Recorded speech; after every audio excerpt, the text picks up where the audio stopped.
No hanky panky, no hanky panky. সোজা আঙ্গুলে ঘি না উঠলে আঙ্গুল বাঁকা করবে।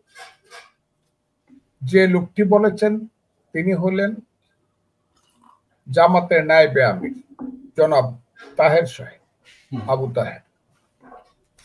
এই লেভেলের লোক বাংলাদেশে এই কথা বলবে, এটা শোনার আগে এদেশে মুক্তিযোদ্ধাদের মৃত্যু হওয়া উচিত ছিল। মুক্তিযোদ্ধাদের মৃত্যু হওয়া উচিত ছিল। এরা তো মুক্তিযোদ্ধাদের পা ধরে জীবন ভিক্ষা চাইয়ে বাঁচবে।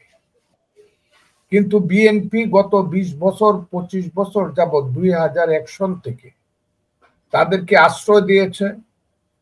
এর চেয়েও বড় কথা হলো তারা বিএনপির দেশনেত্রী বেগম খালেদা জিয়ার আঁচলের নিচে থেকে মা ডেকে সবকিছু সারেন্ডার করে। আমি পোস্টার গুলা দেখাতে পারি। ধানের শীষে ইলেকশন করছে এরা 2 বার। এই লজ্জাহীন মুনাফেক এই আবু তাহের নিজেই বলেছে ধানের শীষে ভোট দেন আমাকে। লজ্জাহীন মুনাফেক এই সব নিজামী থেকে ধরে 8 সন থেকে 18 সন পর্যন্ত ধানের শীষে ভোট করেছে। এই লজ্জাহীনরা আজকে ওই সোজা আঙ্গুলে ঘি উঠবে না আঙ্গুল বাঁকা করবে, এত বড় ব্যক্তিত্ব তাদের না। এরা কিছুদিন পরে যদি বিএনপি সঠিক পথে আগাইতে পারে এবং বলতে পারে এই রাজাকারের বাচ্চারা খুব সাবধানে চলো, তাইলে এরা গিয়ে আবার দেশনেত্রী বেগম খালেদা জিয়ার পায়ে ধরবে এবং বলবে আপনার সন্তান তারেক রহমানকে একটু আমাদেরকে ক্ষমা করতে বলে।